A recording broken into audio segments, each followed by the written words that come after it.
Pe 27 octombrie 1968, majorul Alexander Ivanovici Semionov, din cadrul Direcției Principale de Informații a statului major general al Forțelor Armate ale URSS, a sosit la Viena ca atașat militar adjunct pentru probleme tehnice. Dar, în timpul celor 5 ani de muncă în 3 țări, a devenit agent simultan pentru 3 servicii de informații.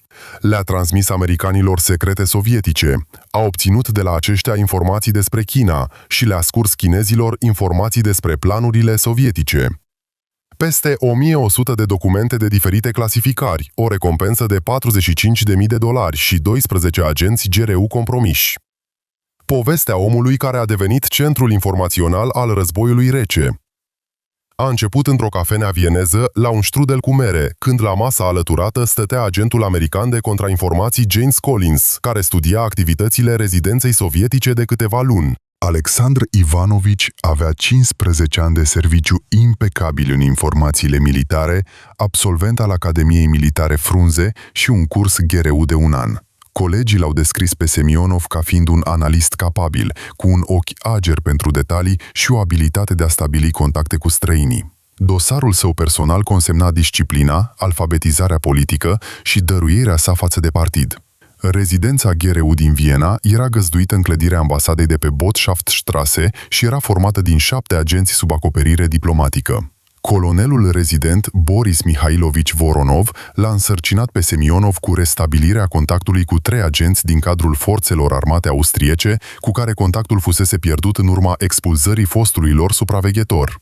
În plus, majorul urma să organizeze supravegherea misiunii militare americane la cartierul general al forțelor aliate din Viena și a ofițerilor CIA care lucrau sub acoperire ca și consilieri militari. Primele luni de serviciu în capitala Austriei au trecut fără incidente. Semionov și-a îndeplinit metodic sarcinile încredințate, a restabilit contactul cu 2 dintre cei 3 agenți pierduți și a stabilit o supraveghere sistematică a instalațiilor militare americane.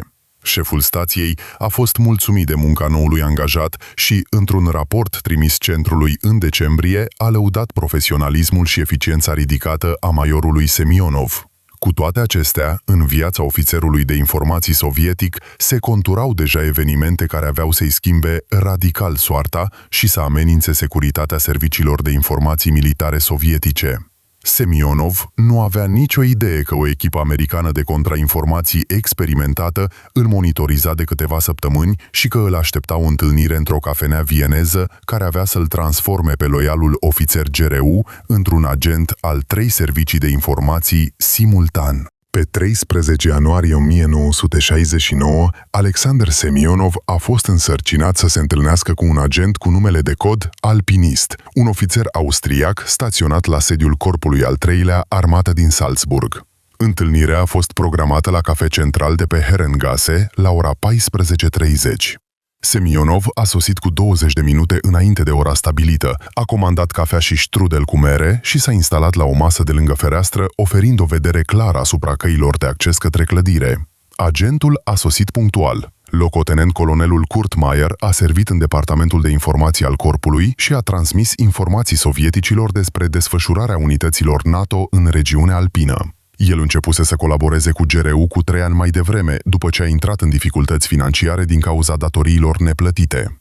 După ce a schimbat fraze codificate și a verificat dacă existau supravegheri, Meyer i-a înmânat lui Semionov fotocopii ale documentelor privind redistribuirea unităților americane în Bavaria și date despre noile sisteme de comunicații implementate în forțele NATO. Operațiunea a decurs fără probleme, fără niciun semn de eșec sau pericol. Cu toate acestea, Semionov nu a observat un bărbat de vârstă mijlocie, într-un costum gri, care stătea la masa alăturată, urmărind cu atenție conversația lor, fără să ridice privirea din ziar.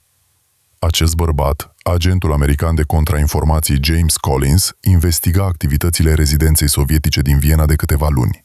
Serviciul de securitate al SUA îl suspecta de mult timp pe locotenent colonelul Meyer de legături cu serviciile de informații sovietice, dar nu avea dovezi directe ale trădării sale. Collins lucra la rezidența CIA din Viena sub acoperirea unui atașat cultural la ambasada americană.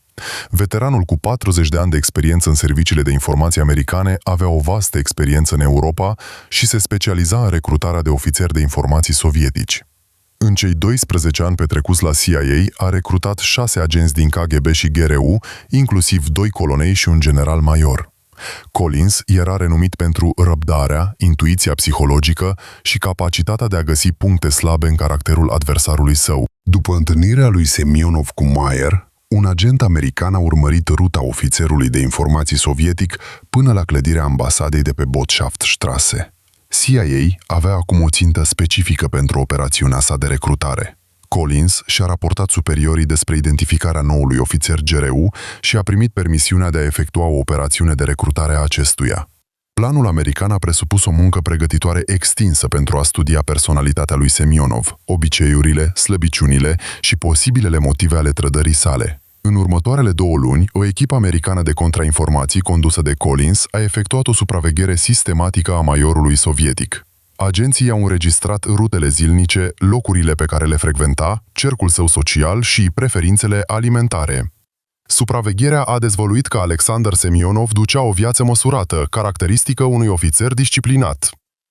În fiecare dimineață, la ora 7, părăsea apartamentul său oficial de pe Prinzeuidenstraße, lua micul dejun la una dintre cele 3 cafenele din apropierea ambasadei și ajungea la serviciu până la ora 9. Majorul își petrecea de obicei pauza de prânz la restaurantul Figal Miller, unde comanda șnițel vienez și bere ușoară. Seara, Semionov participa adesea la concerte de operă sau de muzică clasică. Pasiunea sa pentru artă era singurul său interes notabil în afara serviciului militar. Agenții americani au descoperit că ofițerul de informații sovietic locuia singur. Soția sa, Galina Petrovna, și cei 2 copii ai lor au rămas la Moscova din cauza cerințelor de secret GRU. Semionov scria în mod regulat scrisori familiei sale și dădea lunar apeluri telefonice securizate de la ambasadă. În conversațiile private cu colegii, majorul menționa adesea dorul de casă și dorința de a-și încheia rapid misiunea în străinătate. Aceste informații au fost de interes pentru americani ca posibil motiv pentru influențare psihologică. Analiștii CIA au fost deosebit de interesați de faptul că Semionov vizita în mod regulat magazinele de antichități din centrul Vienei și arăta un interes deosebit pentru artă. Majorul cheltuia sume semnificative pentru achiziționarea de gravuri antice și sculpturi mici care nu corespundeau salariului său oficial de atașat militar. Collins a sugerat că ofițerul sovietic fie avea surse suplimentare de venit, fie cheltuia fonduri destinate activității operaționale, ceea ce ar putea crea probleme cu superiorii săi. Pe 23 martie 1969 a avut loc un incident neplăcut la rezidența GRU din Viena. În timpul unei percheziții de rutină efectuate de poliția austriacă în apartamentul unui agent muzician care lucra pentru Ministerul Apărării din Austria, au fost descoperite fotocopii ale unor documente clasificate și un emițător radio de fabricație sovietică. Agentul a fost arestat, iar în timpul interogatoriului a dezvăluit mai multe apartamente și ascunzători evidente folosite de rezidența GRU. Colonelul Voronov a adunat urgent tot personalul rezidenței pentru a evalua amploarea breșei de securitate. Semionov a raportat despre contactele sale cu agenții și și-a asigurat superiorii că legăturile sale cu alpinist și alte surse nu au fost compromise.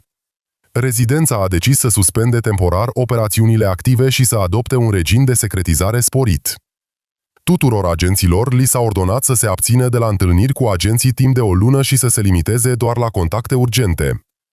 Eșecul muzicianului a creat o atmosferă tensionată în cadrul rezidenței sovietice. Angajații s-au suspectat reciproc de încălcări ale confidențialității, au analizat fiecare operațiune din ultimele luni și au căutat posibile motive pentru demascarea agentului. Semionov s-a trezit sub o supraveghere specială din partea Serviciului de Securitate, deoarece el fusese cel care se ocupa de muzician înainte de transferul agentului la un alt agent. Majorul a fost obligat să redacteze un raport detaliat despre toate contactele sale cu sursa eșuată și să explice de ce nu observase niciun semn al unei posibile expuneri. În această atmosferă tensionată, James Collins a decis să intensifice operațiunea de recrutare împotriva lui Semionov. Ofițerul de informații american spera că stresul carierei sale și suspiciunile colegilor săi îl vor face pe majorul sovietic mai receptiv la o ofertă de cooperare.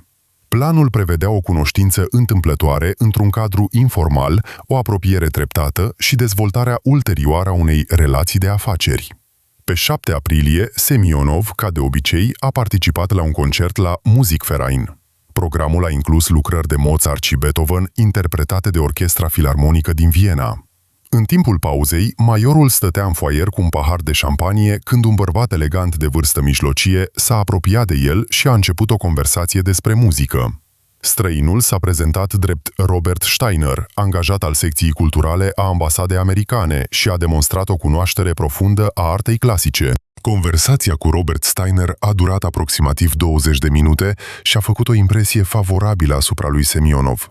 Diplomatul american s-a dovedit a fi un expert în muzica clasică europeană, citând liber articole critice despre opera compozitorilor vienezi și împărtășind fapte interesante din istoria Musikvereinului. Steiner a menționat că participă în mod regulat la concerte și ar fi bucuros să întâlnească o persoană cu aceleași idei pentru a discuta despre impresiile sale muzicale. Majorul GRU nu a văzut nimic în neregulă cu discuțiile despre chestiuni culturale cu omologul său american și a fost de acord să se întâlnească periodic. În următoarele 3 luni, Semionov și Steiner s-au întâlnit regulat în săli de concerte, muzee și cafenele din centrul Vienei. Americanul și-a extins treptat subiectele de conversație, întrebând despre opiniile majorului sovietic cu privire la politica internațională, situația din Europa și perspectivele destinderii dintre Est și Vest. Steiner a manifestat opinii moderate, a criticat anumite aspecte ale politicii externe americane și și-a exprimat speranța pentru o îmbunătățire a relațiilor sovieto-americane. Semionov nu a informat conducerea rezidenței despre contactele sale cu diplomatul american, considerându-le comunicări private bazate pe interese comune. Majorul considera că conversațiile despre muzică și artă nu aveau nicio semnificație operațională și nu necesitau aprobarea specială din partea colonelului Voronov. Această decizie a marcat prima greșeală gravă din cariera acestui ofițer de informații anterior impecabil. Până în iulie 1969, relația dintre noii cunoscuți devenise bazată pe încredere. Steiner a început să se plângă de birocrația de la ambasada americană și a exprimat dezamăgirea față de perspectivele sale de carieră și a sugerat dificultăți financiare din cauza costului ridicat al vieții la Viena.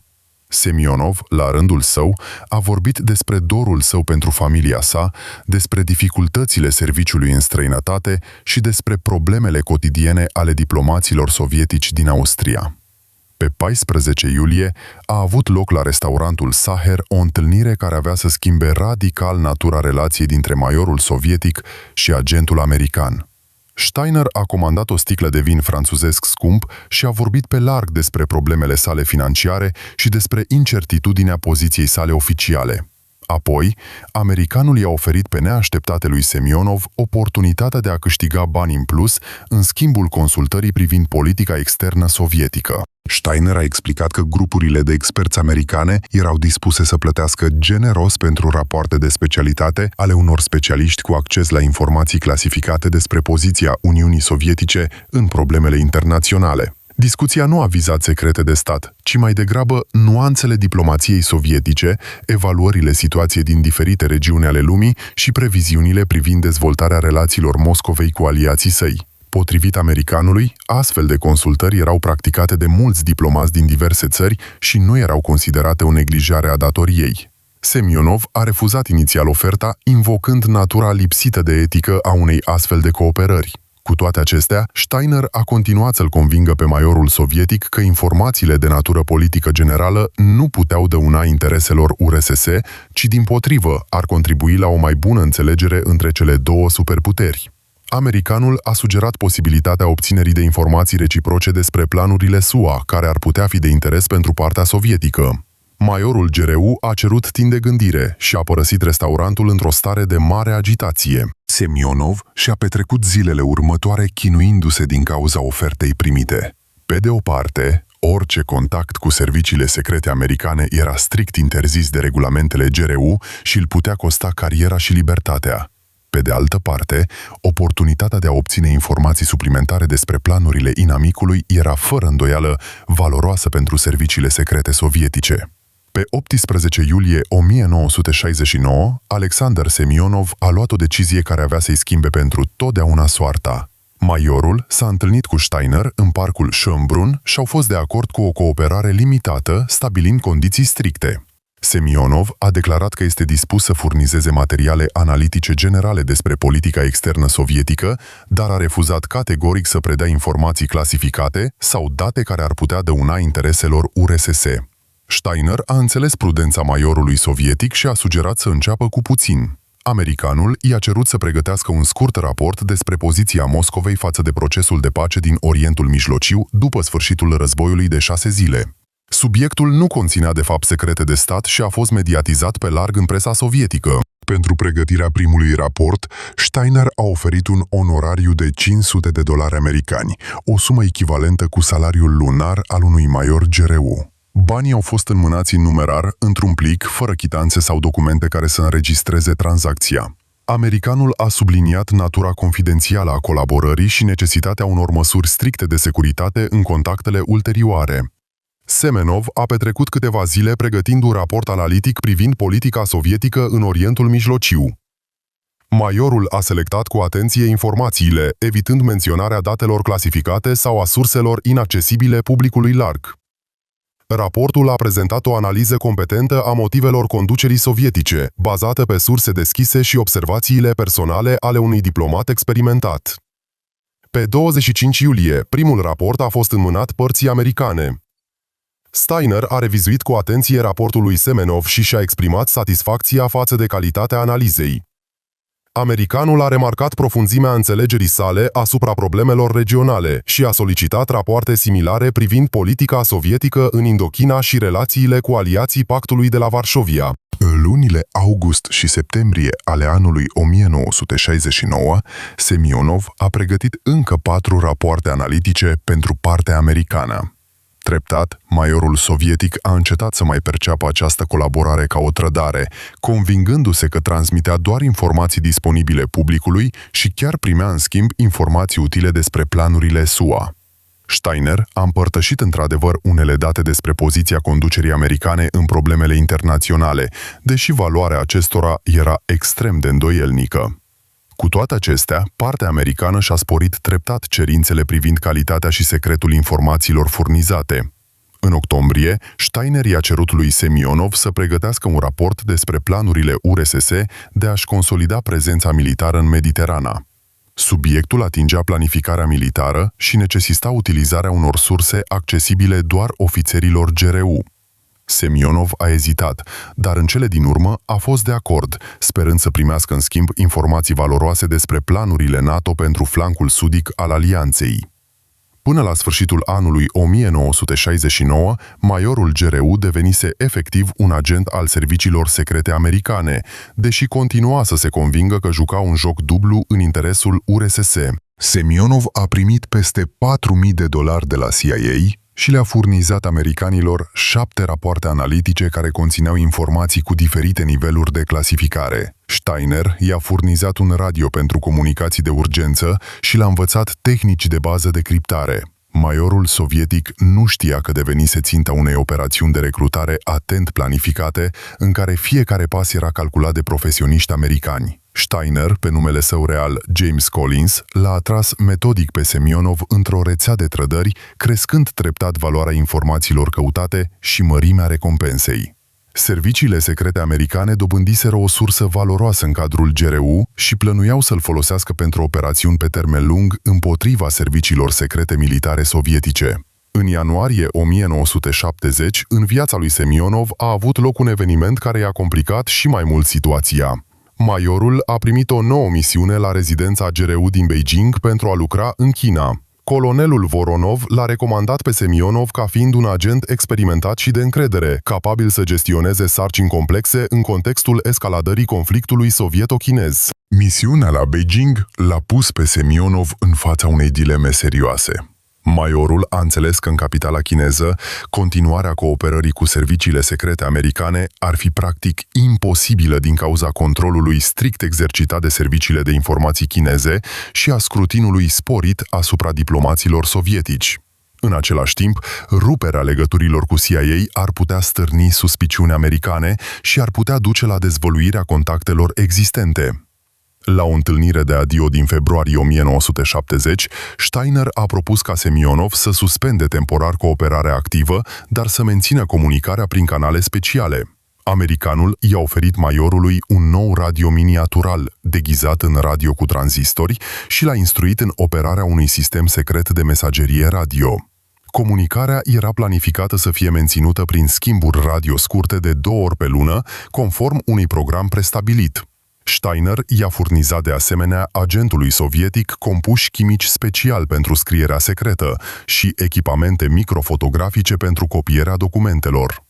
Partea americană era deosebit de interesată de informații despre relațiile sovieto-chineze, cooperarea militară dintre Moscova și Beijing și planurile URSS de a rezolva conflictul de frontieră. Pe 15 martie 1970, Semionov a sosit la Beijing pentru a ocupa funcția de ofițer superior pentru afaceri militare la ambasada sovietică.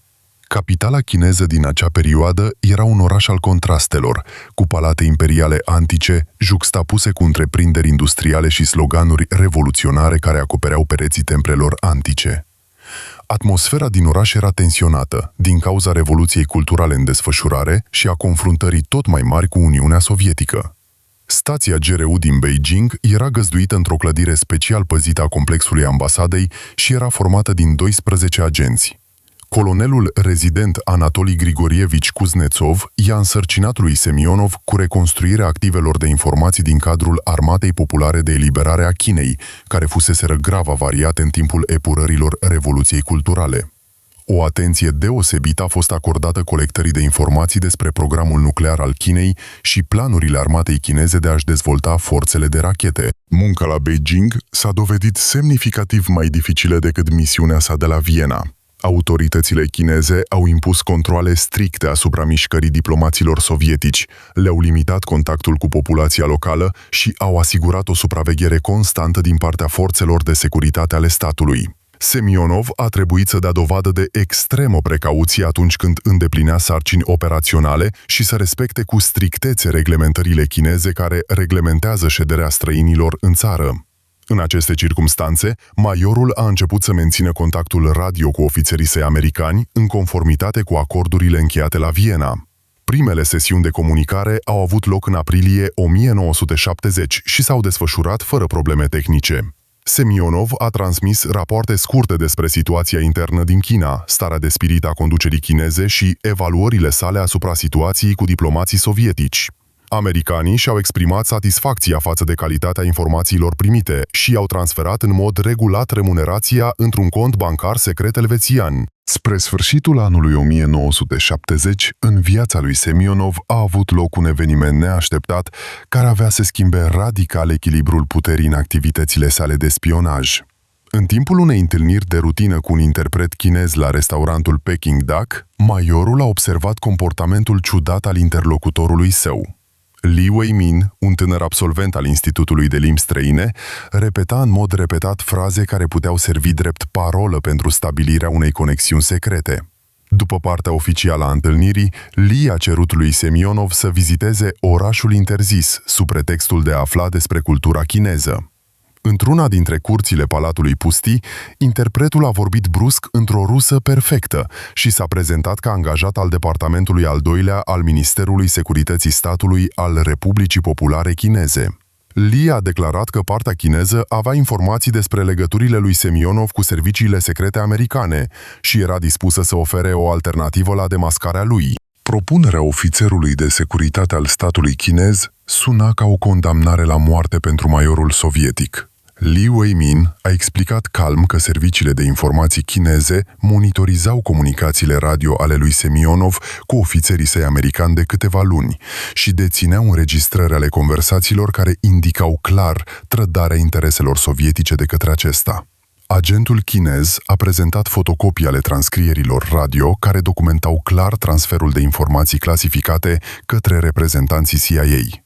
Cu toate acestea, Lee nu avea nicio intenție să predea imediat materiale compromițătoare conducerii sovietice. Reprezentantul serviciilor de informații chineze a explicat că Ministerul Securității Statului din China lua în considerare utilizarea lui Semionov în scopuri proprii pentru a obține informații valoroase despre planurile URSS pentru China. În schimbul păstrării tăcerii cu privire la legăturile sale cu americanii, partea chineză a cerut ca majorul GRU să accepte o cooperare limitată cu agențiile de informații ale Republicii Populare Chineze. Semionov s-a trezit într-o situație disperată. Refuzul ofertei chineze ar fi expus inevitabil legăturile sale cu CIA, ceea ce ar fi dus la arestare, proces și execuție pentru trădare. Acceptarea cooperării cu serviciile secrete chineze l-ar fi transformat într-un agent triplu, lucrând simultan pentru 3 servicii de informații, exacerbând și mai mult crima sa împotriva statului sovietic. După deliberări chinuitoare, majorul a acceptat oferta lui Lee, sperând să găsească o ieșire din această capcană. Prima misiune din partea chinezilor a sosit în noiembrie 1970.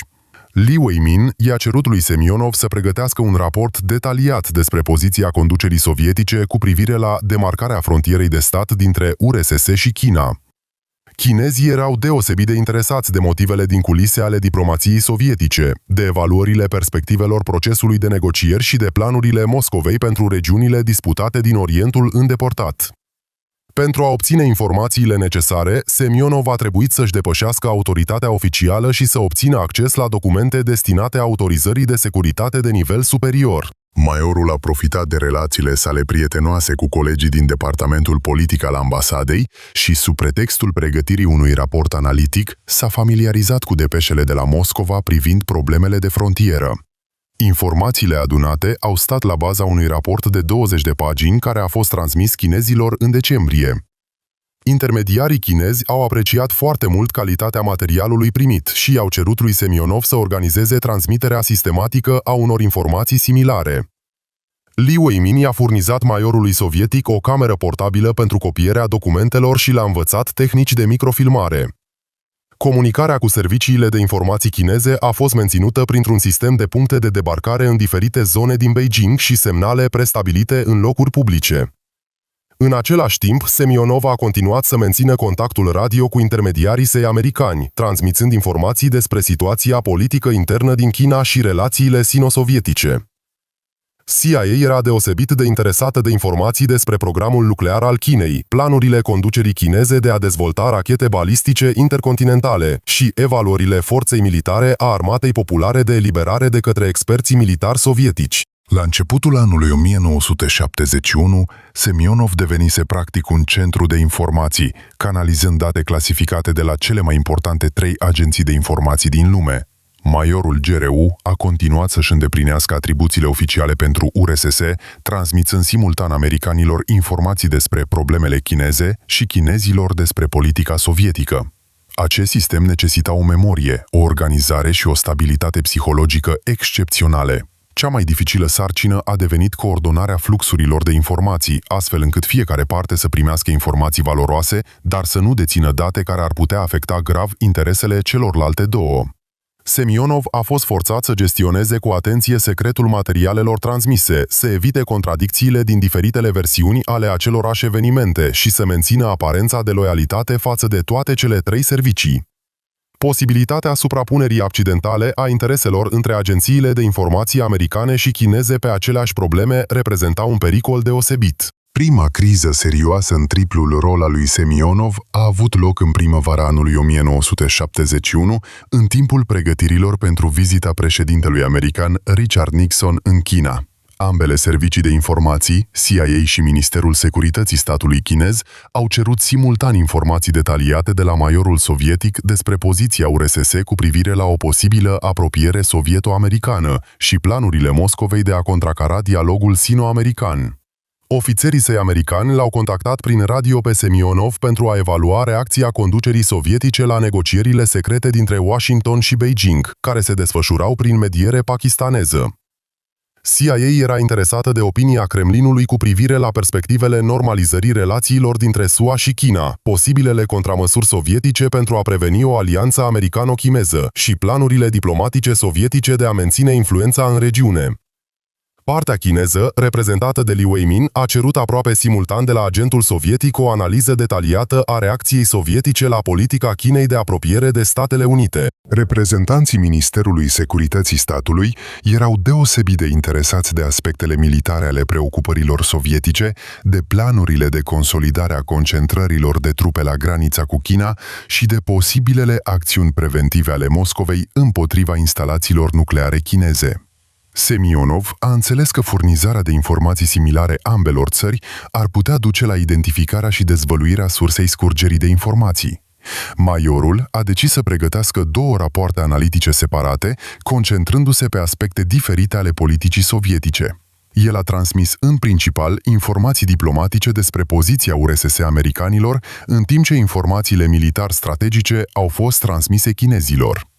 Pentru partea americană, Semionov a pregătit un raport de 12 pagini despre demersurile diplomatice ale URSS față de aliații săi socialiști, cu scopul de a coordona pozițiile cu privire la chestiunea chineză.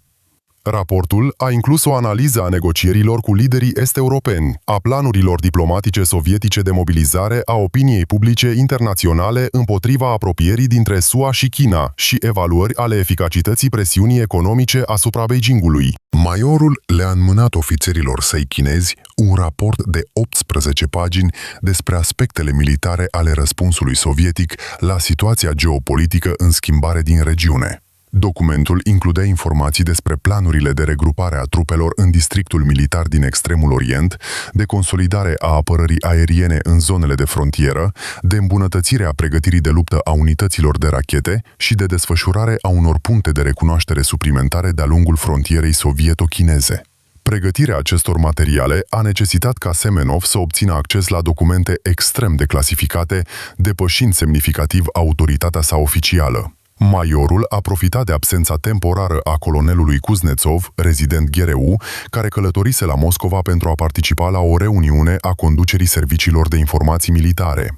Locotenent colonelul rezident interimar Igor Vasilievici Morozov nu a fost deosebit de vigilent în ceea ce privește secretul și a permis lui Semenov să examineze mai multe documente din dosarul special al rezidentului. În mai 1971 a avut loc un incident care ar fi putut expune triplele activități ale lui Semionov. În timpul unei percheziții de rutină a birourilor ambasadei, ofițerii de informații chinezi au descoperit în biroul majorului o rolă de film care conținea copii ale unor documente clasificate. Autoritățile chineze l-au reținut pe Semionov pentru a clarifica circumstanțele și au cerut explicații din partea conducerii sovietice. Liu Weimin s-a întâlnit de urgență cu agentul sovietic de la Ministerul Securității Statului și l-a avertizat asupra necesității păstrării secretului strict. Ofițerul chinez a explicat că percheziția fusese efectuată la inițiativa unei alte unități de securitate a statului, care nu știa de colaborarea sa cu majorul sovietic. Pentru a preveni incidente similare în viitor, sistemul de transmitere a materialelor printr-o rețea de ascunzișuri secrete din diferite districte din Beijing a fost modificat. Conducerea ambasadei sovietice a perceput reținerea lui Semionov ca pe o provocare din partea autorităților chineze și a depus un protest la Ministerul Afacerilor Externe chinez. Incidentul a fost rezolvat la nivel diplomatic, dar a stârnit suspiciuni în rândul unor ofițeri rezidențiali GRU cu privire la motivele atenției sporite a serviciilor de informații chineze asupra activităților majorului. La întoarcerea de la Moscova, colonelul Kuznetsov a purtat o discuție detaliată cu Semionov despre menținerea secretului și siguranța personală. În vara anului 1971, sistemul de triplă cooperare a lui Semionov a atins apogeul. Majorul GRU raporta săptămânal ofițerilor săi americani și chinezi, primea noi misiuni de ambele părți și coordona diverse solicitări de informații. Timp de 6 luni a pregătit 11 materiale analitice pentru CIA și 14 rapoarte pentru serviciile de informații chineze, primind un total de peste $18.000 drept compensație. Cele mai valoroase informații pentru partea americană s-au dovedit a fi despre luptele interne din cadrul conducerii chineze în timpul Revoluției Culturale. Semionov a transmis CIA-ului informații despre conflictele dintre diferite facțiuni din cadrul Partidului Comunist Chinez, planurile lui Mao Zedong de a elimina oponenții politici și starea de spirit din cadrul Comandamentului Armatei Populare de Eliberare. Aceste informații, primite de major din surse chineze, au fost de o valoare excepțională pentru serviciile de informații americane. Chinezii erau cei mai interesați de planurile conducerii militare sovietice de a consolida apărarea granițelor din Orientul îndepărtat. Semionov a furnizat Ministerului Securității Statului din China informații detaliate despre desfășurarea trupelor sovietice, caracteristicile noilor arme, sistemele de comunicații și comandă și control, precum și planurile de construire a instalațiilor militare în regiunile de frontieră. Pentru a obține aceste informații, majorul a fost forțat să încalce sistematic secretul și să abuzeze de poziția sa oficială. În același timp, Semionov a continuat să își îndeplinească atribuțiile oficiale la rezidența GRU, supraveghind munca cu agenții din cadrul forțelor armate chineze. Până în toamna anului 1971, el supraveghea 3 agenți care operau în diferite unități ale Armatei Populare de Eliberare, inclusiv un colonel din sediul districtului militar din Beijing și 2 ofițeri ai forței de rachete. Informațiile din aceste surse au fost folosite parțial pentru a pregăti materiale pentru ofițerii săi americani și chinezi. Cel mai periculos aspect al activităților lui Semionov a fost utilizarea informațiilor GRU pentru serviciile de informații străine. Majorul a încorporat sistematic informații obținute de la agenții sovietici din structurile militare chineze în materiale analitice pentru CIA și Ministerul Securității Statului. Această practică reprezenta o amenințare directă la adresa securității agenților sovietici și ar fi putut duce la pierderea unor surse valoroase de informații. În octombrie 1971 a avut loc un eveniment care a complicat semnificativ situația majorului sovietic. Coordonatorii săi americani au comunicat prin radio transferul lui Semionov într-o altă țară și necesitatea de a se pregăti pentru sfârșitul cooperării sale cu China. CIA i-a oferit majorului un post de atașat militar într-o țară din America Latină, unde își puteau continua colaborarea în condiții mai sigure. Oferta americană l-a pus pe Semionov în fața unei dileme serioase. Un transfer în America Latină ar fi încheiat automat cooperarea sa cu serviciile de informații chineze, ceea ce ar fi putut stârni suspiciunile lui Li Weimin și ar fi putut duce la dezvăluirea legăturilor sale cu CIA. Majorul a decis să informeze pe chinezi despre transferul viitor și să exploreze posibilitatea continuării cooperării în noile circumstanțe. La o întâlnire cu Li Weimin în noiembrie 1971, Semionov a raportat planurile conducerii sovietice de a-l trimite să lucreze la rezidența GRU din Havana. Ofițerul chinez și-a exprimat interesul pentru menținerea legăturilor și a propus aranjarea transferului de informații prin țări terțe. Li Weimin a explicat că Ministerul Securității Statului din China avea o rețea de informații bine dezvoltată în America Latină și putea asigura o comunicare securizată cu Semionov prin intermediari cubanezi sau mexicani. Chinezii erau deosebit de interesați de informații despre prezența militară sovietică în Cuba, planurile de desfășurare a sistemelor de rachete în regiune și natura cooperării militare tehnice dintre Uniunea Sovietică și aliații săi latinoamericani. În decembrie 1971, Semionov a primit notificarea oficială a transferului său la rezidența GRU din Havana și a numirii sale ca ofițer adjunct al rezidenței pentru activități operaționale. Noua poziție a presupus o autoritate oficială semnificativ extinsă și acces la informații strategice despre prezența militară sovietică în emisfera vestică. Pentru serviciile de informații americane și chineze, această misiune a fost de o valoare excepțională. Înainte de a părăsi Beijingul, Semionov a avut întâlniri finale cu ofițerii săi din ambele servicii externe. Americanii au donat un radio de ultimă generație cu capacități de comunicații îmbunătățite și i-au mărit indemnizația lunară la $2000. Chinezii i-au furnizat majorului echipament fotografic specializat și mijloacele de a produce microfilme de înaltă calitate. Pe 18 ianuarie 1972, majorul Alexander Semionov a sosit la Havana pentru a servi ca rezident adjunct al GRU pentru activități operaționale. Capitala cubaneză din acea perioadă era un avampost al lagărului socialist din emisfera vestică, unde se intersectau interesele tuturor serviciilor de informații de top din lume. Prezența militară sovietică pe insulă a rămas semnificativă în ciuda rezolvării oficiale a crizei rachetelor cubaneze cu un deceniu mai devreme. Rezidența GRU din Havana era una dintre cele mai mari din sistemul de informații militare sovietic, cu 23 de agenți care operau sub diverse acoperiri. Colonelul rezident Vladimir Stepanovici Belov supraveghea rețelele de informații din cadrul forțelor armate ale Statelor Unite, țărilor NATO și statelor din America Latină. O atenție deosebită a fost acordată colectării de informații despre bazele militare americane din regiune, planurilor Pentagonului de a contracara influența sovietică și caracteristicilor celor mai recente sisteme de armament utilizate de forțele americane. Semionov a fost însărcinat cu o rețea de informații care opera în cadrul bazei navale americane de la Guantanamo Bay și o rețea de surse de informații din cercurile guvernamentale din mai multe țări din America Centrală. El a supervizat 4 ofițeri de informații de carieră și peste 10 agenți cu diferite niveluri de autorizare de securitate. Noua funcție a majorului i-a oferit acces la documente extrem de clasificate despre planurile comandamentului militar sovietic în emisfera vestică. În februarie 1972, Semionov a restabilit contactul radio cu ofițerii săi americani și a început să transmită informații despre prezența militară sovietică în Cuba.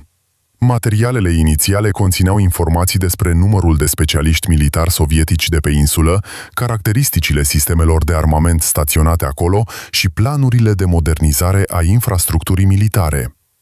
CIA era deosebit de interesată de informații despre submarinele sovietice, care erau periodic bazate în porturile cubaneze, și despre posibila desfășurare de arme nucleare pe insulă.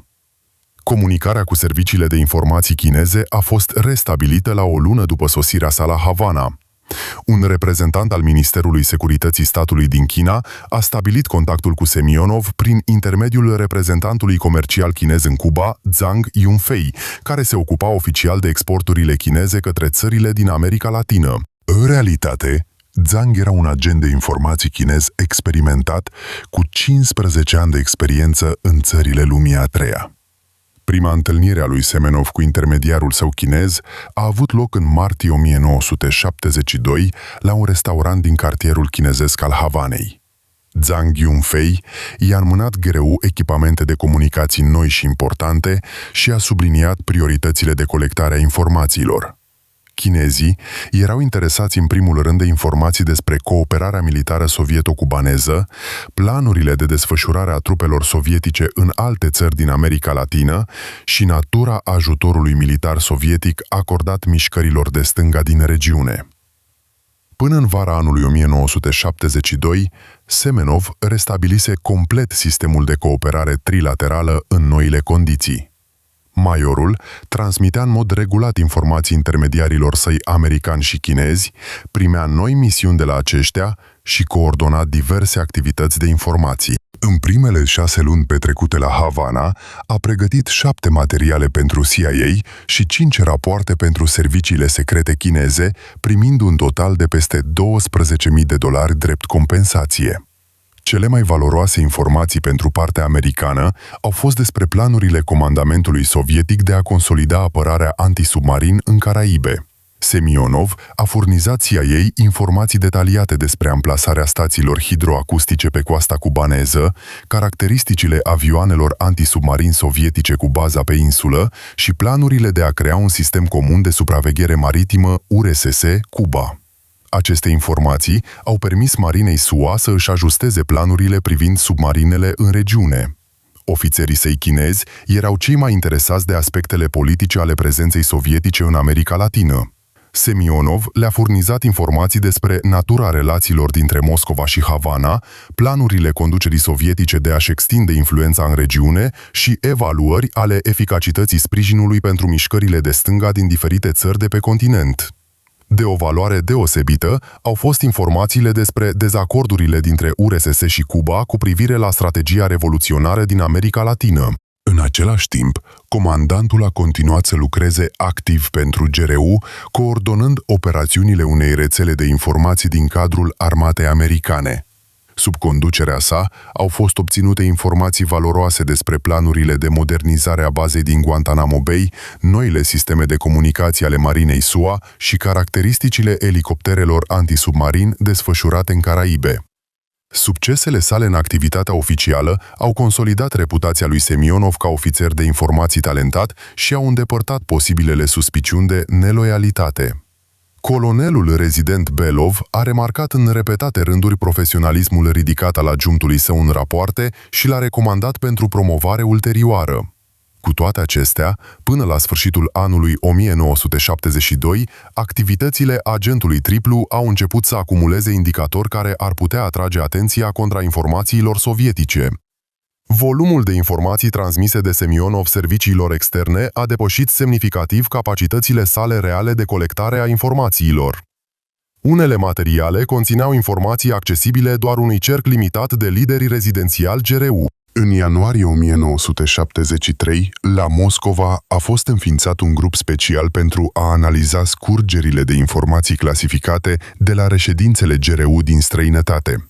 Crearea grupului a fost inițiată de generalul locotenent Piotr Ivanovici Ivașcenko, adjunct al șefului Direcției Principale de Informații, care a remarcat cunoștințele suspect de precise ale serviciilor de informații occidentale despre planurile și operațiunile serviciilor de informații militare sovietice în diferite regiuni ale lumii. Partea americană a demonstrat cunoștințe detaliate despre structura reședințelor sovietice, metodele de lucru cu agenții și planurile operaționale. Serviciile de informații chineze dețineau informații despre instalațiile militare sovietice de la granițele Orientului îndepărtat, informații care nu puteau fi obținute decât de la o sursă de nivel înalt. Grupul era condus de colonelul Valeri Nikiforovici Sazonov, de la Direcția Principală de Personal a Ministerului Apărării, un specialist experimentat în securitatea personalului cu 20 de ani de experiență în agențiile de contrainformații. Sazonov avea reputația de analist meticulos, capabil să identifice cele mai mici nereguli în activitățile ofițerilor de informații. De-a lungul anilor de serviciu, a descoperit mai multe cazuri de colaborare între ofițerii GRU și serviciile de informații străine, inclusiv cazul de mare amploare al colonelului Oleg Penkovski. Echipa lui Sazonov a primit date despre scurgeri de informații suspecte de la reședințele GRU din 12 țări între 1968 și 1972. Analiza a relevat că cele mai grave compromiteri ale datelor clasificate au avut loc în regiunile în care operau anumite grupuri de ofițeri de informații militare. O atenție deosebită a fost acordată scurgerilor de informații de la reședințele din Viena, Beijing și Havana, 3 locații cheie pentru activitățile majorului Semionov. Colonelul Sazonov a aplicat o tehnică de analiză încrucișată, comparând momentul scurgerilor de informații cu perioadele de serviciu ale anumitor ofițeri la reședințele respective. Analiza a relevat că în fiecare dintre cele 3 cazuri, compromiterile grave ale datelor clasificate au început după sosirea acelorași ofițeri la posturile lor de serviciu respective. Numele majorului Alexander Semionov a apărut în toate cele 3 cazuri de activitate inamică suspectă. Informații suplimentare pentru anchetă au fost furnizate de supravegherea operațională a serviciilor de informații străine. Serviciul de informații externe al KGB-ului deținea informații despre creșterea activității agenților americani și chinezi în timpul perioadelor de serviciu ale lui Semionov în aceste țări. Mai exact, s-a observat o creștere a traficului radio între stațiile CIA locale și sediul central din Langley în timpul șederilor majorului la Viena și Havana. Agențiile de informații chineze au demonstrat o perspectivă neobișnuită asupra detaliilor politicii militare sovietice, tocmai în timpul perioadelor de serviciu ale lui Semionov la Beijing. În februarie 1973, grupul lui Sazonov a obținut acces la materiale de informații radio ale statului major general privind comunicațiile interceptate de la serviciile de informații străine. Printre mesajele de informații americane decriptate au fost descoperite indicii indirecte ale unei surse de informații de nivel înalt din cadrul GRU, cu numele de cod Orion. Analiza mesajelor interceptate a relevat că agentul Orion avea acces la informații despre planurile de informații militare sovietice din emisfera vestică. O comparație a datelor interceptărilor radio cu informațiile despre personalul de la reședința GRU din Havana a restrâns semnificativ cercul suspecților. Dintre cei 3 agenți care lucrau în Cuba în perioada specificată, doar 5 au avut acces la nivelul corespunzător de informații clasificate, inclusiv colonelul rezident Belov și adjunctul său, majorul Semionov. O analiză ulterioară a datelor biografice și a dosarelor de carieră ale acestor ofițeri l-a identificat pe Semionov drept cel mai probabil candidat pentru rolul de agent al lui Orion. În martie, echipa lui Sazonov a început un studiu detaliat al situației financiare și al stilului de viață al suspectului. Un audit al conturilor bancare ale lui Semionov din URSS nu a relevat venituri suspecte, dar o analiză a cheltuielilor sale în timpul misiunilor sale în străinătate a relevat o discrepanță între veniturile sale oficiale și cheltuielile reale.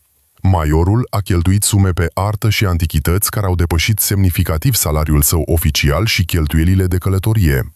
Agenții de contrainformații au fost deosebit de îngrijorați de faptul că Semionov a încălcat sistematic regulile stabilite de raportare financiară în timpul călătoriilor sale în străinătate. Majorul nu a furnizat rapoarte detaliate privind cheltuielile cu fondurile în valută, invocând necesitatea operațională și secretul sarcinilor îndeplinite. Această practică contravenea reglementărilor actuale și putea indica prezența unor surse suplimentare de venit. În aprilie 1973, colonelul Sazonov a trimis un raport preliminar privind ancheta locotenentului general Ivașcenko.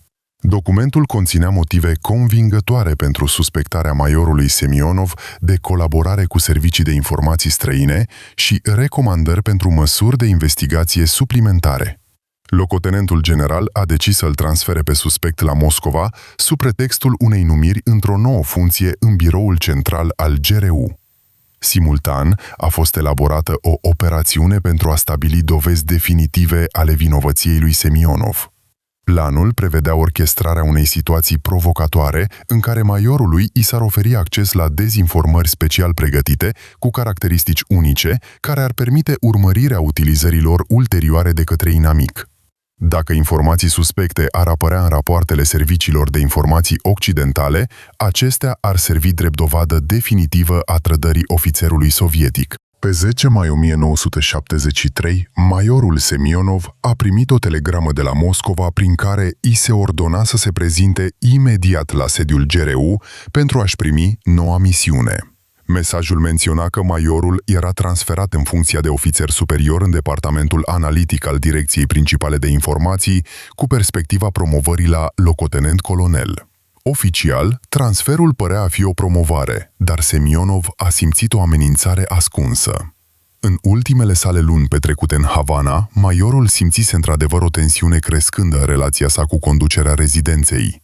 Colonelul Belov a început să manifeste un interes sporit pentru activitățile sale operaționale, cerând rapoarte detaliate despre întâlnirile cu agenții și efectuând de 2 ori audituri neanunțate ale materialelor de lucru ale lui Semionov. Rezidentul adjunct pentru securitate, majorul Krovtsov, a început să pună întrebări despre metodele sale de lucru cu sursele și despre motivele productivității ridicate a rețelei de agenți supravegheate de Semionov. Înainte de a părăsi Cuba, majorul a ținut întâlniri de urgență cu ofițerii săi americani și chinezi. Semionov a raportat transferul său la Moscova și a avertizat asupra necesității încetării temporare a cooperării active până la clarificarea circumstanțelor. El a primit din partea americană un radio subminiatur deghizat în ceas electronic și noi coduri pentru comunicarea cu stația CIA din Moscova. Ocupanții săi chinezi i-au furnizat majorului compuși chimici special pentru scrierea secretă și instrucțiuni despre cum să stabilească contactul cu reprezentanții serviciilor secrete chineze din capitala sovietică. Zhang Yunfei l-a avertizat pe Semionov să dea dovadă de extremă prudență și să se abțină de la acțiuni riscante până la clarificarea completă a situației. Partea chineză a promis că va menține contactul prin intermediul misiunii comerciale chineze la Moscova și va oferi azil în caz de arestare. Pe 23 mai, Semionov a sosit la Moscova și s-a prezentat la clădirea GRU de pe autostrada Koroșovskoye pentru a-și primi noua misiune.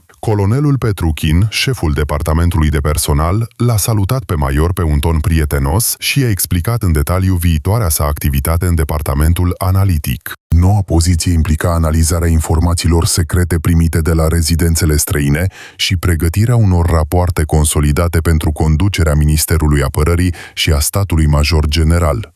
Colonelul Petruchin a explicat că numirea sa în biroul central i-a oferit lui Semionov perspective largi de carieră și oportunitatea de a avea acces la informații la nivel strategic.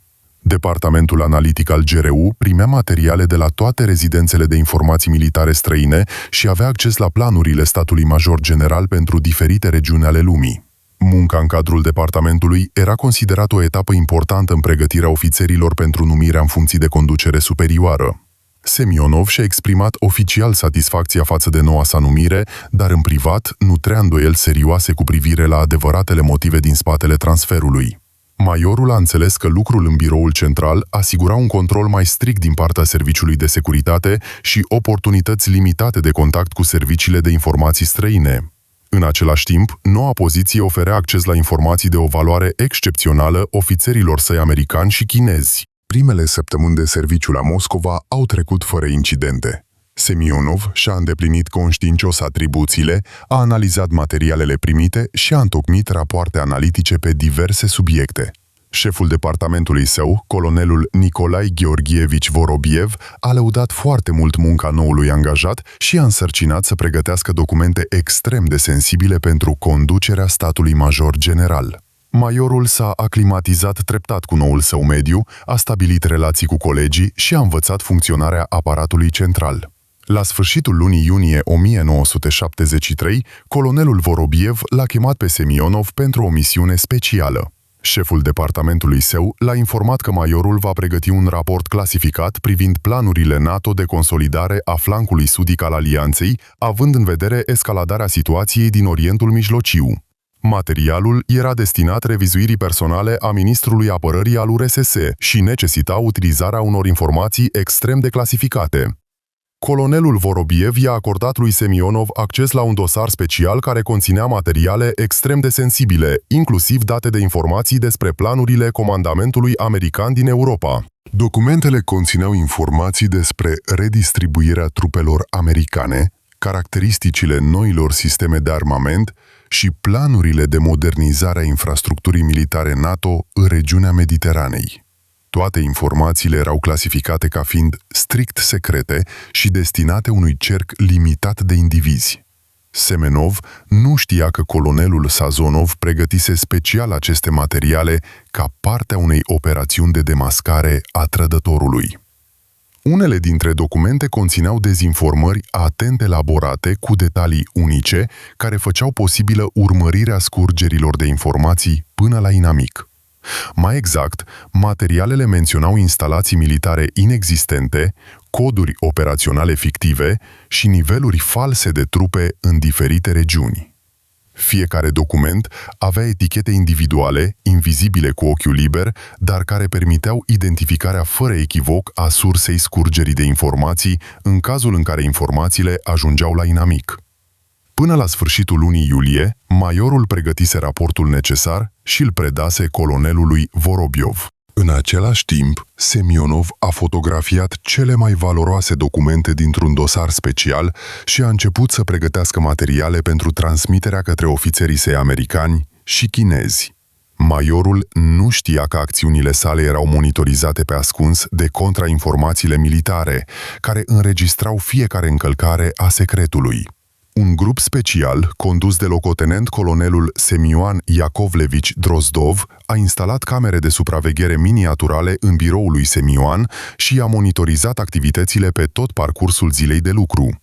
Pe 3 august 1973, Semionov a stabilit primul său contact cu stația CIA din Moscova, prin intermediul unui sistem de semnale prestabilite primite de la ofițerii săi americani din Havana. Comunicarea s-a realizat prin plasarea de marcaje cu cretă în locații specifice din centrul Moscovei și apoi depunerea materialelor în cutii fixe.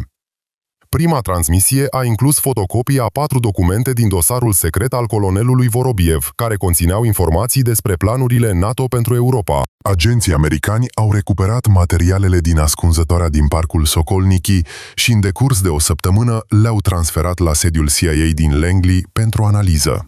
Informațiile obținute au fost atât de valoroase încât oficialii americani din serviciile de informații au decis să mărească semnificativ compensația agentului Orion și să-i ofere echipament tehnic suplimentar pentru copierea documentelor.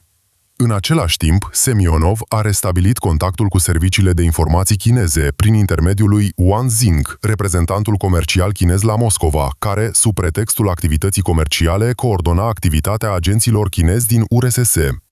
Prima întâlnire a avut loc în restaurantul hotelului Beijing de pe strada Bolșaia Sadovaya, unde maiorul a transmis părții chineze materiale despre planurile sovietice de consolidare a granițelor din Orientul îndepărtat și evaluările forței militare a Chinei de către statul major sovietic.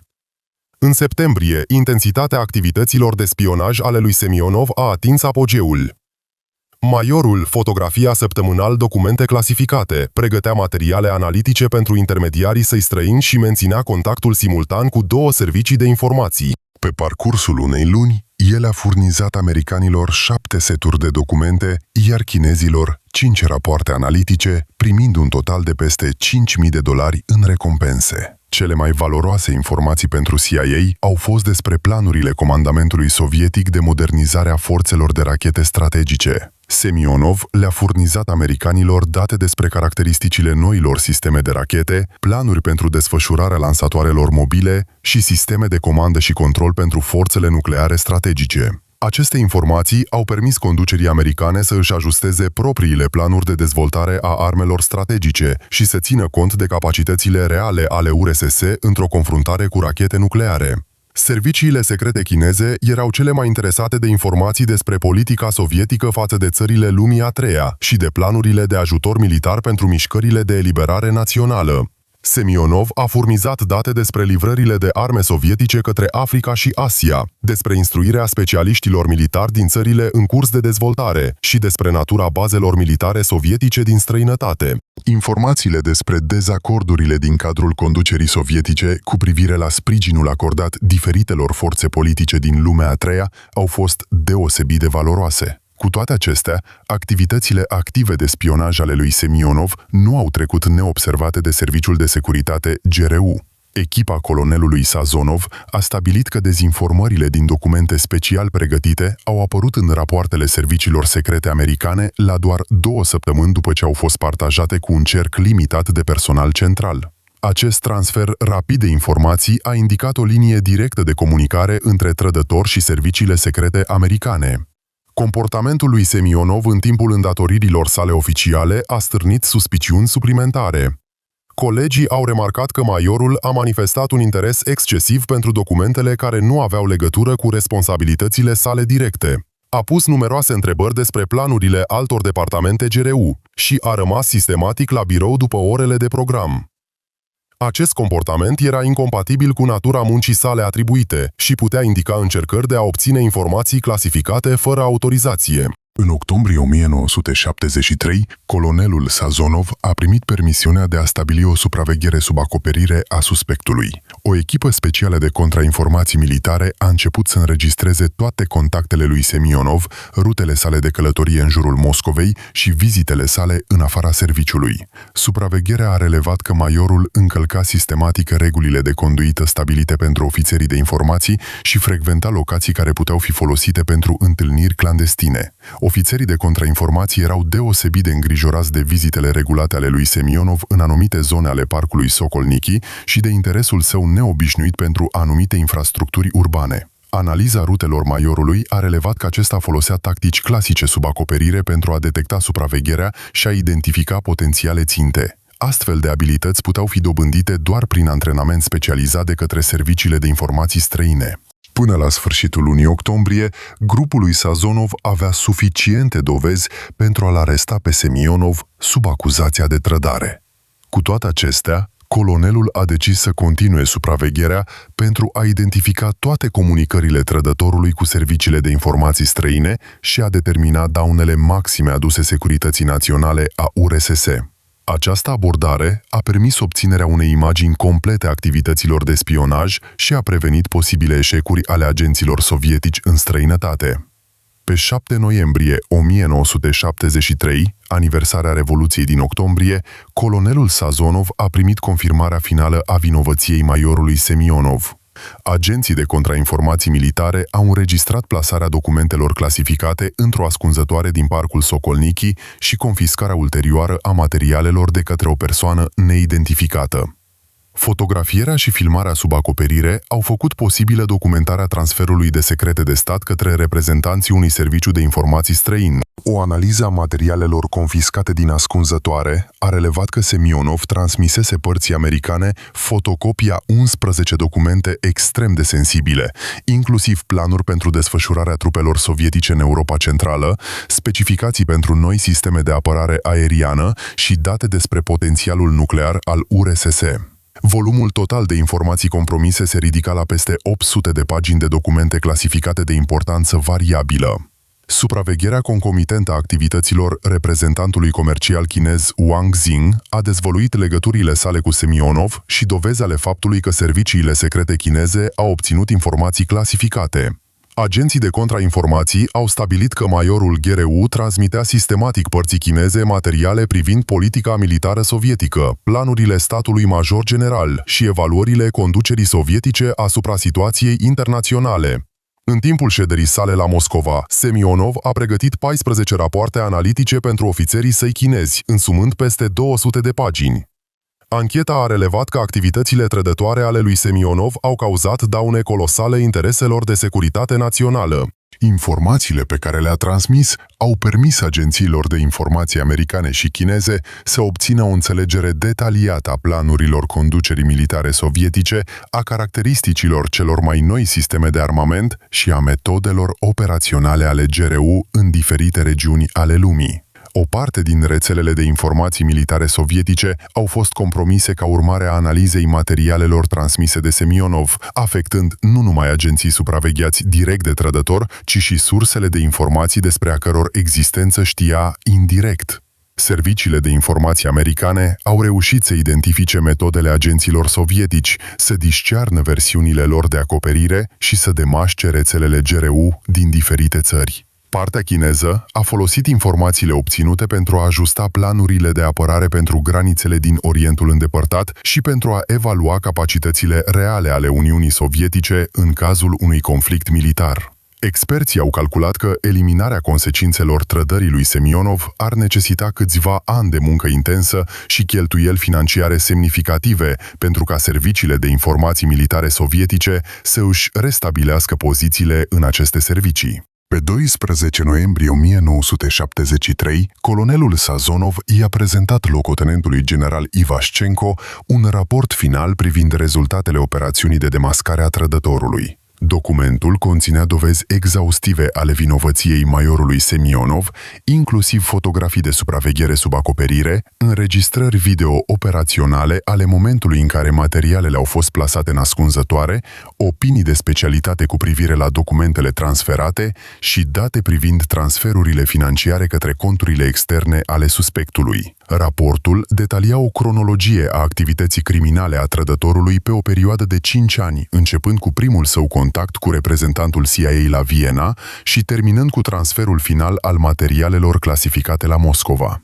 O atenție deosebită a fost acordată analizei metodelor folosite de Semionov pentru a obține acces la informații clasificate dincolo de autoritatea sa oficială. Locotenentul general Ivașcenko a aprobat un plan de arestare a trădătorului și de transferare a cazului la Procuratura Militară pentru investigare și judecare. Conducerea GRU a decis să efectueze operațiunea de arestare cât mai repede posibil pentru a preveni o posibilă evadare a suspectului sau distrugerea materialelor incriminatoare. Alexander Semionov a fost arestat pe 18 noiembrie 1973 la ora 6:30 dimineața în apartamentul său oficial de pe strada Pravda din Moscova. Operațiunea a fost efectuată de o echipă specială de contrainformații militare formată din 12 membri, condusă de locotenent-colonelul Valentin Petrovici Morozov, care avea o vastă experiență în astfel de operațiuni.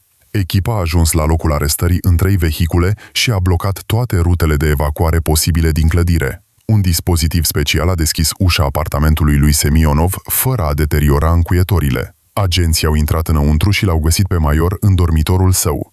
Semionov nu a opus rezistența arestării și a fost imediat reținut. Un radio miniatural deghizat în ceas electronic, echipamente profesionale de fotocopiere, un set de compuși chimici secreți pentru scris și o sumă semnificativă de valută străină în valoare totală de peste $3.000 americani au fost descoperite și confiscate în timpul unei percheziții a apartamentului. Într-o ascunzătoare din spatele unei biblioteci, agenții de contrainformații au descoperit un caiet care conținea coduri criptate pentru comunicații radio și adresele unor ascunzători din diferite zone ale Moscovei.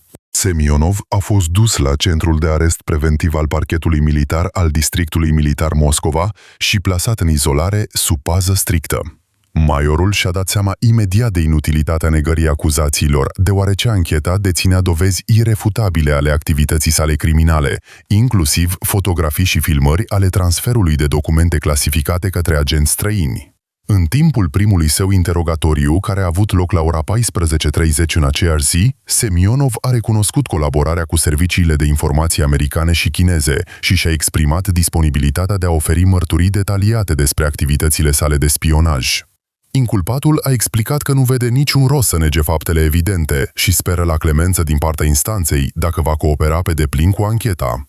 Ancheta în cazul lui Semionov a durat 4 luni și a fost condusă sub supravegherea personală a procurorului militar al districtului militar Moscova, generalul major de justiție Ivan Sergeevici Kondratiev, unul dintre cei mai experimentați specialiști în cazuri de crime de stat. Inculpatul a oferit mărturii exhaustive despre toate episoadele activității sale trădătoare, de la prima întâlnire cu James Collins la muzica muzicală din Viena, până la transferul final de materiale în parcul Sokolniki din Moscova.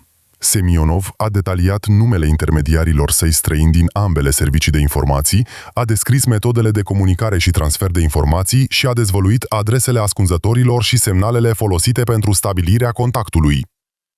Ancheta s-a concentrat pe elucidarea circumstanțelor recrutării majorului de către serviciile de informații chineze și a mecanismelor prin care acesta a fost transformat într-un agent triplu. Mărturia lui Semionov a permis identificarea și eliminarea mai multor scurgeri de informații clasificate de la alte unități ale serviciilor de informații sovietice, a căror existență inculpatul aflase de la intermediarii săi străini.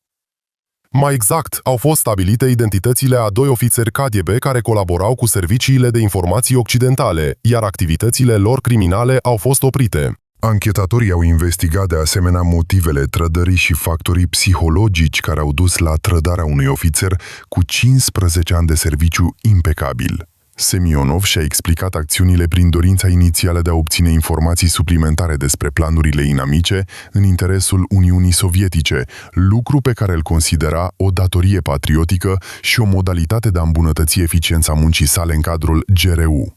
Potrivit inculpatului, intermediarul său american l-a convins că schimbul de informații politice generale va îmbunătăți relațiile dintre cele două superputeri și va reduce riscul unui conflict global. Implicarea sa treptată în rețelele serviciilor de informații străine s-a realizat prin creșterea cerințelor de secretizare pentru materialele transferate și prin creșterea remunerației. Semionov a recunoscut că în timp, motivele egoiste au început să prevaleze asupra considerațiilor sale inițiale, iar teama de expunere și amenințările din partea intermediarilor săi l-au privat în cele din urmă de oportunitatea de a înceta activitatea sa criminală. O lovitură deosebit de gravă pentru inculpat a fost realizarea faptului că serviciile secrete chineze știau de la bun început despre legăturile sale cu americanii și au folosit aceste informații pentru a-l șantaja și a-l constrânge să coopereze. Cu toate acestea, ancheta a stabilit că explicațiile lui Semionov au reprezentat o încercare de a-i justifica trădarea și de a-i minimiza responsabilitatea personală pentru acțiunile sale.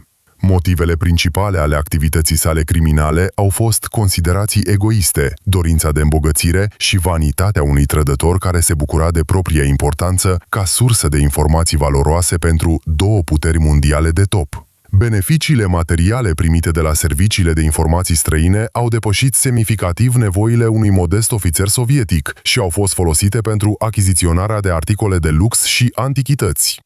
Ancheta a stabilit o imagine completă a daunelor aduse securității naționale a URSS de activitățile agentului triplu în timpul colaborării sale de 5 ani cu inamicul. Semionov a transmis serviciilor de informații străine peste 1100 de documente de diferite clasificări, inclusiv planuri pentru desfășurarea forțelor armate sovietice, specificații pentru cele mai noi sisteme de armament, date despre potențialul nuclear și informații despre rețelele de informații GRU din diferite țări.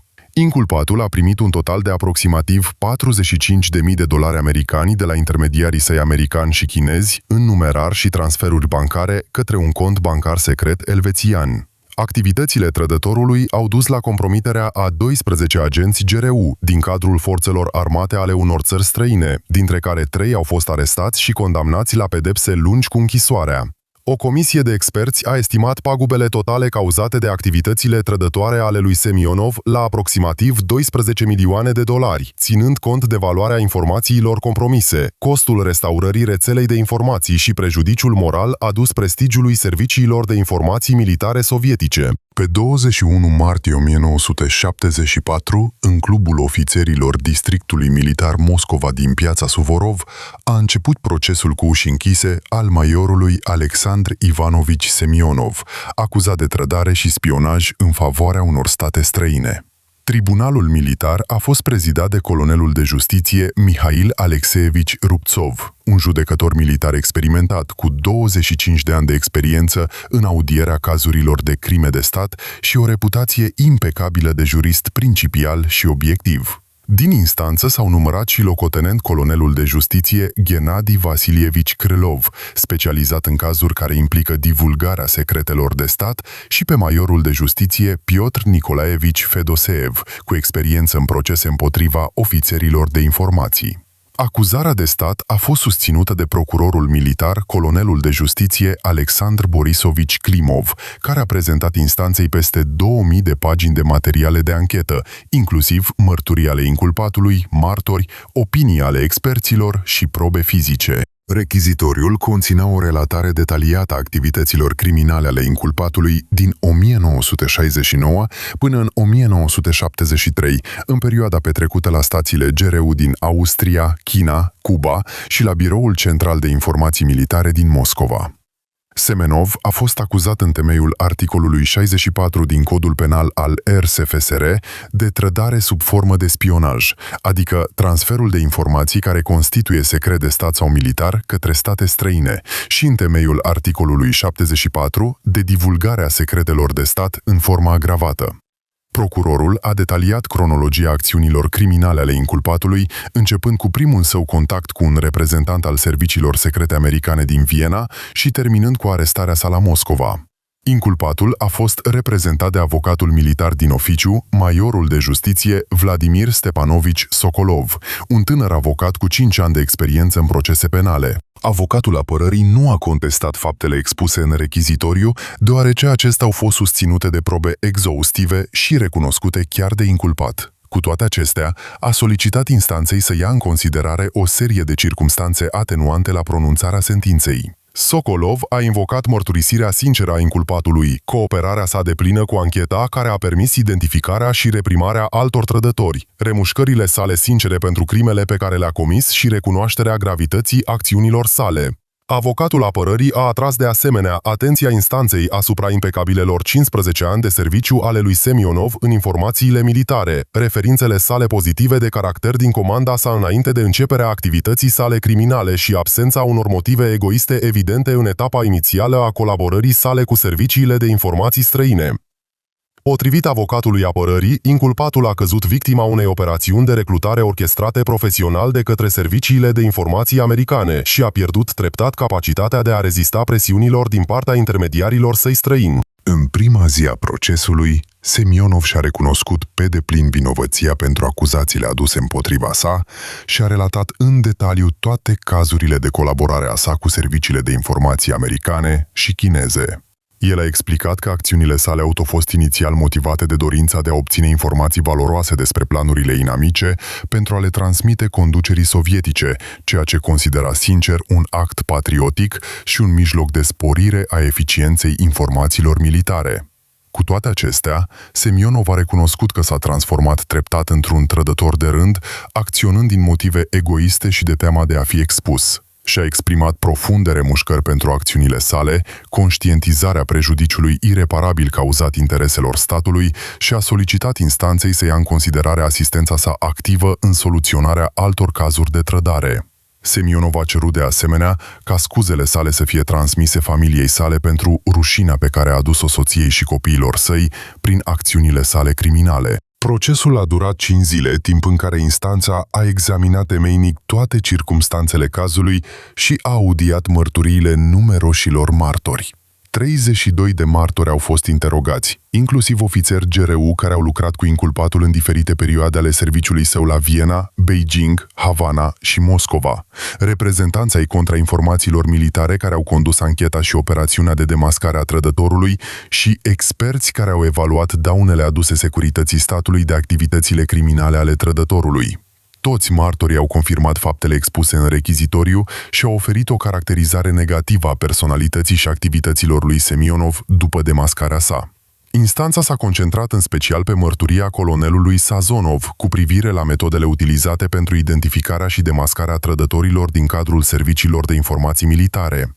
Șeful echipei de anchetă a descris în detaliu măsurile de anchetă utilizate, metodologia de analiză încrucișată a scurgerilor de informații clasificate de la diverse reședințe, organizarea supravegherii sub acoperire a suspectului și desfășurarea unei operațiuni provocatoare folosind dezinformare pregătită. Această mărturie a demonstrat înaltul profesionalism al contrainformațiilor militare sovietice și eficacitatea metodelor dezvoltate pentru combaterea trădării în cadrul agențiilor de securitate a statului. O comisie de experți, condusă de generalul major Victor Pavlovici Ustinov, adjunctul șefului GRU pentru personal, a prezentat instanței un raport detaliat privind amploarea prejudiciului cauzat de activitățile lui Semionov, intereselor URSS și securității statului. Conform calculelor experților, informațiile furnizate de trădător au permis serviciilor de informații americane și chineze să economisească aproximativ 12 milioane de dolari americani din activitățile de informații și să obțină informații strategice care ar fi necesitat câțiva ani de muncă intensă din partea numeroșilor agenți pentru a fi obținute prin metode convenționale.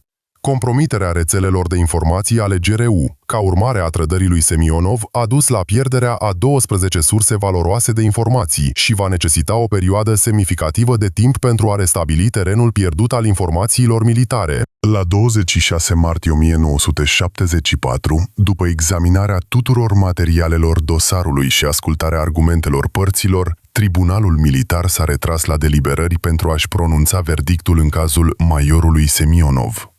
Deliberările judecătorilor au durat 4 ore, timp în care au fost discutate gradul de vinovăție al inculpatului, pericolul social reprezentat de infracțiunile comise, amploarea prejudiciului adus intereselor statului și circumstanțele atenuante și agravante ale cauzei. Instanța a luat în considerare drept circumstanțe agravante natura deosebit de periculoasă a infracțiunilor comise, care au amenințat securitatea statului și capacitatea de apărare a țării, durata de 5 ani a activității criminale și prejudiciul material și moral semnificativ cauzat intereselor URSS. De asemenea, instanța a ținut cont de faptul că inculpatul a deținut funcții de conducere în serviciile de informații militare și a abuzat de funcția sa pentru a obține acces la informații clasificate transmise inamicului. Printre circumstanțele atenuante s-au numărat o recunoaștere sinceră a vinovăției încă de la primul interogatoriu, asistența activă în cadrul anchetei care a permis identificarea altor trădători și regretul sincer al inculpatului pentru acțiunile sale. Verdictul a fost citit la ora 18:30 în aceeași zi, în prezența inculpatului, a reprezentanților procuraturii militare, ai apărării și ai comandamentului GRU. Tribunalul militar l-a găsit pe majorul Alexandr Ivanovici Semionov vinovat de comiterea infracțiunilor prevăzute la articolul 64 din Codul Penal al RSFSR și anume înaltă trădare sub formă de spionaj și la articolul 75 din Codul Penal și anume divulgarea secretelor de stat în circumstanțe agravante. Instanța l-a condamnat pe Semionov la pedeapsa cu moartea, executare prin împușcare, cu confiscarea tuturor bunurilor personale către stat. Tribunalul militar i-a retras de asemenea condamnatului gradul militar de major și toate decorațiile de stat primite pentru serviciile sale anterioare în informațiile militare. Semionov a ascultat verdictul stând în picioare în centrul sălii de judecată și nu a arătat nicio emoție vizibilă, pălind doar ușor când a fost pronunțată formularea pedepsei cu moartea. Inculpatul a declarat că renunță la ideea de a depune un recurs la o instanță superioară și o cerere de clemență către conducerea țării, întrucât consideră că pedeapsa aplicată este o justă pedeapsă pentru infracțiunile comise și nu vede motive pentru revizuirea sentinței. Verdictul Tribunalului Militar a intrat în vigoare la 1 aprilie 1974 și a fost executat pe 8 aprilie la închisoarea Butirca din Moscova, în prezența reprezentanților Procuraturii Militare și ai Comandamentului Districtului Militar Moscova. Cazul majorului Semionov a devenit unul dintre cele mai mediatizate procese de trădare din istoria serviciilor de informații sovietice și a fost mediatizat pe scară largă în materialele clasificate ale agențiilor de securitate a statului. Materialele anchetei și ale procesului au fost clasificate și utilizate exclusiv în scopuri oficiale, inclusiv pentru îmbunătățirea securității personalului în cadrul agențiilor de informații militare și dezvoltarea de noi metode de detectare a trădării în rândul ofițerilor de informații. Experiența operațiunii de demascare a triplului agent a fost rezumată cu atenție de specialiștii GRU și KGB în instrucțiuni și manuale speciale pentru unitățile de contrainformații militare.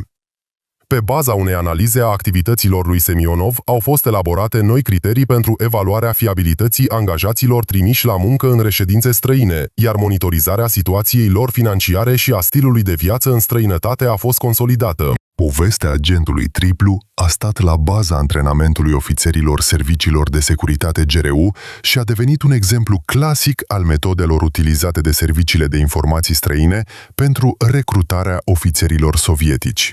Cazul lui Semionov a demonstrat cum o operațiune planificată profesional putea transforma un ofițer loial într-un trădător prin infiltrare treptată, exploatând slăbiciunile psihologice, stimulentele materiale și teama de expunere. Cazul a demonstrat de asemenea eficacitatea metodelor de contrainformații sovietice pentru identificarea surselor de scurgeri de informații prin analiza activităților suspecților, organizarea combinațiilor operaționale cu dezinformări pregătite și coordonarea activității diferitelor unități de informații. Familia lui Semionov a suferit ostracizarea socială după ce activitățile sale criminale au fost expuse. Soția sa, Galina Petrovna, și cei 2 copii ai lor au fost forțați să-și schimbe numele și domiciliul pentru a evita rușinea și condamnarea publică. Aceasta a fost privată de dreptul de ședere la Moscova, iar familia s-a mutat într-un oraș de provincie din Ural, unde nimeni nu știa de legătura lor cu trădătorul. Copiii lui Semionov s-au confruntat cu dificultăți serioase în admiterea în învățământul superior din cauza informațiilor incriminatoare din biografiile lor și au fost forțați să-și înceapă cariera în poziții modeste, fără perspective de avansare în carieră. În anii următori, agențiile de securitate ale statului sovietic au continuat să analizeze dosarul lui Semionov pentru a identifica posibile deficiențe în sistemul de securitate a personalului și pentru a îmbunătăți metodele de contracarare a activităților de recrutare ale agențiilor de informații străine. Povestea agentului triplu a fost folosită în procesul de instruire la academiile militare și școlile de instruire a serviciilor de informații ca un exemplu clar al modului în care un ofițer cu o reputație impecabilă se poate transforma într-un trădător, acționând simultan în interesul mai multor țări străine. Experiența demascării lui Semionov a demonstrat importanța monitorizării sistematice a activităților ofițerilor de informații, în special a celor care operează în străinătate în condiții de risc crescut de recrutare de către inamic. Necesitatea unei analize amănunțite a scurgerilor de informații clasificate și utilizarea unor operațiuni de investigație cuprinzătoare pentru a identifica sursele de compromitere.